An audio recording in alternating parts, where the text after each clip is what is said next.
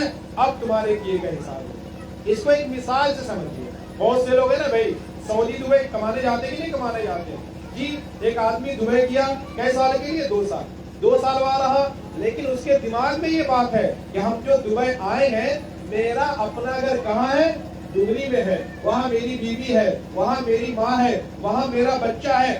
ہم یہاں جتنا محنت کریں گے, 2 پیسہ کمائیں گے, تو ڈگری میں جو میرا ایک گھر ہے نا, وہ گھر میرا بہتر ہوگا, وہ میری ماں, تمام معاملات بہتر ہوں گے. اور وہ بیچارہ وہاں بہت اچھے حالات میں, اچھا اس کو ایئر کنڈیشن کا روم بھی ملتا ہے, سب کچھ ملتا ہے, لیکن اسے پتا ہے کہ ہم جو دبئی میں آئے ہیں 2 سال کے لیے آئے ہیں اور مسافر ہیں, ہمارا اصل گھر ڈومری میں ہے, اسی گھر کو چمکانا ہے. بالکل اسی طرح میرے بھائی مسلمانوں, ہم اس دنیا کے اندر آئے ہیں. یہ دنیا ہمارا گھر ہمیشہ ہمیش کے لیے نہیں ہے, چند سالوں کے لیے ہم آئے ہیں. ماں کے پیٹ سے ہم پیدا ہوئے, چھوٹا سا بچہ تھے, ہمارے ماں باپ نے ہم پہ رحم کیا, ہم بڑے ہو گئے, محنت کرتے رہے اور بڑے ہو گئے. اب بوڑھے ہو گئے, ہماری ہڈیاں گل گئی, کان صحیح سن نہیں پاتا, زبان صحیح بول نہیں پاتی, پاؤں صحیح چل نہیں پاتا. یہ ظالم دنیا, یہ فانی دنیا, وما متاع الحیات الدنیا الا غرور, یہ دھوکے والی دنیا. پھر کیا ہوگا؟ مسجد کے لاؤڈ اسپیکر سے امام صاحب اعلان کر دیں گے, سرپنچ ٹولہ کے رہنے والے محمد غفران کا انتقال ہو گیا ہے. پھر کیا ہوگا؟ ہمارے اپنے ہی, میرے دوست ہی, میرے چچا, میرے ابا, میرا بیٹا, میرا بھائی ہی 4 کاندھے پر اٹھا کر ہمیں منو مٹی کے نیچے ڈال دے گا, یہ نہ ڈال دے گا. اور یہ بتائیے, تھوڑا توجہ ادھر رکھیے, میں سمجھ رہا ہوں آپ کا ذہن کدھر جا رہا ہے, بس اب دعا جلدی ہو جائے گی. اب یہ بتائیے, ہم اتنے لوگ یہاں پر بیٹھے ہیں, ہم میں سے کتنے ایسے ہوں گے جن کے دادا اس دنیا سے چلے گئے؟ یہ بتائیے, 1 سال ابا کا انتقال کے بعد, دادا کے انتقال کے بعد, 1 سال کے بعد آپ جب قبر جا کر کے دیکھیے گا تو قبر کی نشان تک مٹ چکی ہوتی ہے. بند ہو گیا, بچہ چڑھ جا رہا ہے, بچہ لوگ ہے نا وہاں پہ چڑھ وغیرہ.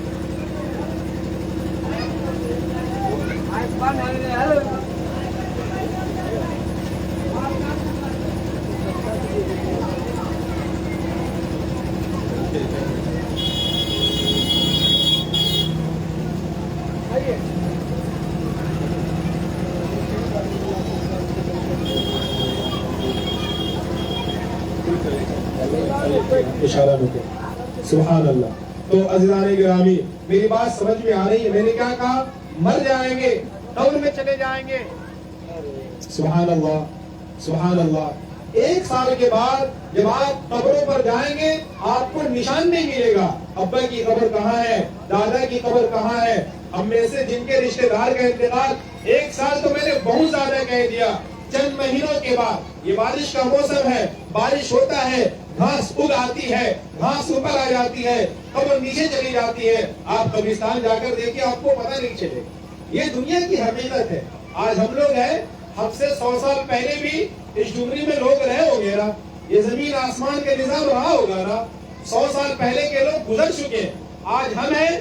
100 سال کے بعد ہمارا کوئی وجود نہیں ہوگا مسلمان, لیکن ہم نے جو اعمال کیے ہوں گے اچھے یا برے, اس کا معاملہ قبر میں ہمیشہ ہمیشہ ہمارے ساتھ ہو. دیکھیں یہی فرق ہے. ہم گناہ کرتے ہیں, گناہ جب کرتے ہیں تھوڑا دیر مزہ آیا, گانا سن لیے, فلم دیکھ لیے, چوری کیے, تھوڑا مال ملا, تھوڑا مال ملا, وہ تھوڑا مال اب کب تک کھائیں؟ تھوڑا دیر کھائیں, لیکن اس کا وبال کب تک رہا؟ نسلوں تک رہا. ہم مر گئے اور ہمارے مرنے کے بعد قیامت تک رہا. ٹھیک ہے. اور ہم جب نیکی کا کام کرتے ہیں, نیکی کرتے ہیں, تھوڑا سا دقت ہوتی ہے. ٹھنڈی, جنوری کا مہینہ ہے, فجر میں اٹھے, دل نہیں مان رہا ہے, ٹھنڈ بہت ہے, وضو بنائے, مشقت آئے. کتنا دیر مشقت لگا؟ آدھا گھنٹہ بھی نہیں لگا, آدھا گھنٹہ بھی نہیں لگا. یہ تھوڑی سی مشقت اٹھانے کی وجہ سے جو اللہ نے ہمیں اجر عطا دیا, وہ اجر کب تک کے لیے ہے؟ اللہ اکبر. پوری زندگی, مرنے کے بعد قبر کے اندر, اور قبر کے بعد قیامت تک, اور قیامت کے بعد جو جنت و جہنم کا معاملہ اللہ کرے گا. تو یہ تھاٹ اپنا بنانا ہے کہ گناہ کا انجام دنیا آخرت میں بھی ناکام و نامراد ہے، اور گناہ سے جو بینیفٹ ہے وہ وقتی طور پر ہے، ہمیشہ ہمیش نہیں ہے، لیکن اس کا جو وبال ہے، اس کا جو عذاب ہے وہ ہمیشہ ہمیشہ۔ اور جو نیکیاں کرتے ہیں، دراصل نیکیاں کیا ہیں؟ نیکیاں پہ تو پیسہ بھی خرچہ نہیں ہے، نماز پڑھنے پہ پیسہ خرچہ ہے، قرآن پڑھنے پہ پیسہ خرچہ ہے، نفل پڑھنے پہ پیسہ خرچہ ہے، تسبیح پڑھنے پہ پیسہ خرچہ ہے، اور گناہ کا ایک کام ہم کو بتا دیجئے جو بغیر پیسہ خرچہ کیے ہو جائے۔ شادی بیاہ کو لے لیجئے، جتنا بھی گناہ کا کام کیا جاتا ہے، کوئی کام، ایک کام گناہ کا ہم کو ایسا دکھا دیجئے جو بغیر پیسہ خرچہ کیے ہوتا ہے۔ خیری تمباکو سے لے کے، بیڑی گٹکا سے لے کے، شراب سے لے کر کے اور آگے تک چلے جائیں۔ تو جسمانی اعتبار سے بھی اور معاشرتی ایک چیز۔ دوسری بات میرے پیارے، یہ تو معاشرتی چیزوں پر بات ہو رہی تھی، اور اس سے بڑی بات ایک یہ ہے میرے پیارے مسلمانوں، ہم سب یہ کوشش کریں کہ عقیدے کے اعتبار سے ہم مضبوط ہوں۔ کس کے اعتبار سے؟ عقیدہ۔ یہ کرنے والی ذات کون ہے؟ اللہ۔ بارش کون برساتا ہے؟ اللہ۔ روزی کون دیتا ہے؟ اللہ۔ اولاد کون دیتا ہے؟ اللہ۔ کہ نہیں ہمارے تعویذ پہننے سے ہمیں اولاد نہیں مل گئی، فلاں صاحب یا فلاں لوگوں سے ملنے کی وجہ سے نعوذ باللہ اولاد نہیں ہو گئی۔ اللہ نے خود قرآن کے اندر کہا ہے کہ ایک میاں بیوی اولاد چاہتا ہے، وہ اللہ اللہ کرتا ہے، جب ہم اسے اولاد دے دے، جب ہم اسے حاملہ کر دیتے ہیں، میاں بیوی دونوں خوش ہوتے ہیں کہ الحمدللہ اللہ نے ہمیں حاملہ بنایا، اور جب بچہ پیدا ہو جاتا ہے تو اب ماں باپ دونوں مل کر کے ہمارے ساتھ شرک کرنے لگتے ہیں کہ فوس ہوا میری نعمتوں کو شرک، پھر بھی تم ناشکرے گرامی۔ یاد رکھیے اللہ نے قرآن کے اندر کہا ان اللہ لا یغفر ان یشرک بہ ویغفر ما دون ذلک لمن یشاء۔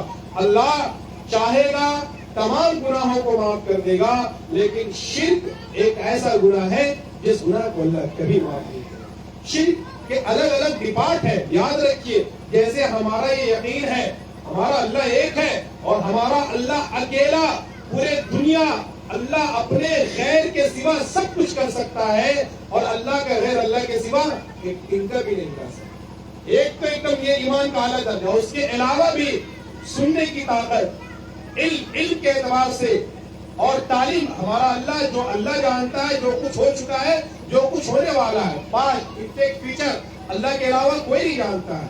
اور یہ ماتھا، یہ سر، یہ صرف اور صرف اللہ کے علاوہ کی، میں چونکہ کھلے طور پر یہ بیان ہو رہا ہے اس لیے میں بہت باتیں کہہ نہیں پا رہا ہوں، آپ سمجھیے جو میں کہنا چاہ رہا ہوں۔ دیکھا جاتا ہے ہماری مائیں، ہماری بہنیں، ہماری بیٹیاں ایسی ایسی چیزیں کر رہی ہیں، ایسے آپ سمجھیے جو میں کہنا چاہ رہا ہوں۔ اگر میرے سمجھدار لوگ اگر آپ سمجھ رہے ہیں تو یہ ہم سب کی ذمہ داری ہے کہ ہم اپنی بہنوں کو، اپنے گھر کی مستورات کو ان گندگیوں سے روکے، کہیں جا کر کے وہ کیا چیزیں نہیں کر رہے۔ یاد رکھے یہ سب ان چیزوں کا تعلق گناہ سے نہیں ہے، ان چیزوں کا تعلق کفر و شرک سے ہے۔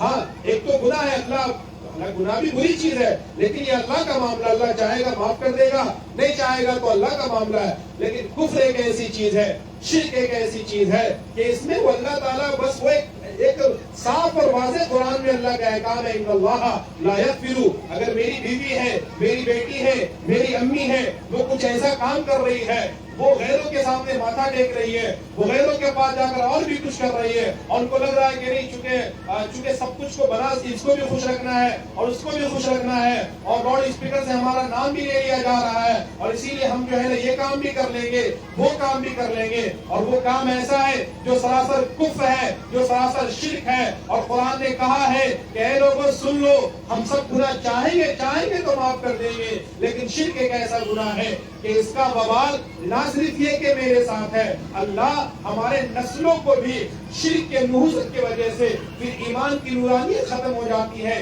ایمان کے نور کے معاملے میں اللہ نے کہا ہے جو ایمان والا ہوتا ہے، جس کا ایمان اچھا ہوتا ہے، تو کل قیامت کے دن ایک نور، ایک روشنی اس کے آگے آگے چلے گی، وہ نور، وہ روشنی اس بات کی علامت ہوگی کہ یہ صاحب ایمان ہے، ایمان والا ہے۔ اور اللہ نہ کرے، 100 بار اللہ نہ کرے، ایک شخص ایسا ہوگا جو ایمان کے دولت سے محروم ہوگا تو معاملات بڑے سخت اور بڑے سخت ہونے والے۔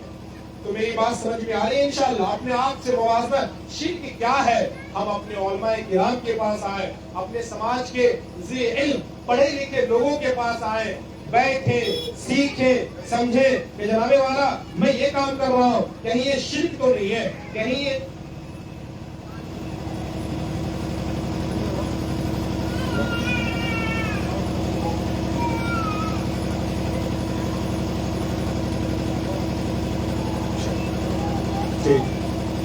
بھائی ماشاء اللہ باتیں تو دیکھیے، دین اسی کا نام ہے. دیکھیے اس کو سمجھیے، دیکھیے اس طرح کے پروگرام سجائے جاتے ہیں، ہم سب جانتے ہیں آدھا گھنٹہ میں ہم مکمل دین آپ کو سمجھا سکتے ہیں، کیا خیال ہے؟ نہیں سمجھا سکتے. بٹ ایک چیز ہے، اگر وہ چیز ہمارے اندر آ جائے تو ہم دین سیکھ سکتے ہیں. وہ کیا ہے؟ یہ جو ایک کوشش ہے، یہ مکمل دین نہیں ہے، یہ ایک کوشش ہے کہ ہمارے چند علماء ہیں ہمیں دین کی باتیں کہہ رہے ہیں. یہ محفل، دینی محفل، دینی پروگرام، دراصل اس کا مقصد یہ ہوتا ہے کہ ہماری فکر بن جائے. کیا بن جائے؟ ہماری فکر بن جائے. آج ہم بات سنیں، ہمیں احساس ہو جائے. جو طلاق کے بارے میں ابھی آپ کے سامنے میں نے تفصیل سے بات کی، اب ہمارے دل میں خیال آیا یار ہم لوگ تو طلاق کو سمجھ ہی نہیں رہے تھے. نکاح کے تعلق سے جو آپ کے سامنے بات آئے گی، نکاح مسجد میں ہو، اب آپ کو لگے یار اس سے پہلے تو ہمارا خیال ہی نہیں کیا. ایک فکر ہو یار، ایک فکر آپ کے اندر آ جائے کہ ان فکروں کی وجہ سے کہ ہم نکاح اور کیا کہتے ہیں شادی کا جو نظام شریعت کے اندر ہے وہ ایک مکمل جو ہے نا مسجد کے اندر آ جائے. کیا ہم سب یہ نہیں چاہیں گے انشاءاللہ کہ جو نکاح میں جو بھی اس طرح کی چیزیں ہوتی ہیں، اگر ہم سب سے پہلا کام کریں گے اپنے نکاح کو مسجد میں لے آئیں گے تو خود بخود کتنے گناہ سے بچ جائیں گے یا نہیں بچ جائیں گے؟ میری بات سمجھ میں آ رہی ہے؟ اگر ہاتھ اٹھانے کا سمجھ میں آ رہا ہے. کیا خیال ہے نکاح مسجد میں ہونا چاہیے یا نہیں ہونا چاہیے؟ میں تو چاہتا ہوں. آپ لوگ نہیں چاہتے، شریف میں آپ نہیں چاہتے، ذرا ایک بار ہاتھ اٹھا دیں. اللہ آپ کے اٹھے ہوئے ہاتھ کو قبول کر لے گا. اللہ نیتوں کو دیکھتا ہے. اگر آپ اگر آپ اس فکر اور اس اخلاص کے ساتھ مر گئے، آپ کی زندگی میں کبھی مسجد میں نکاح نہیں ہوا،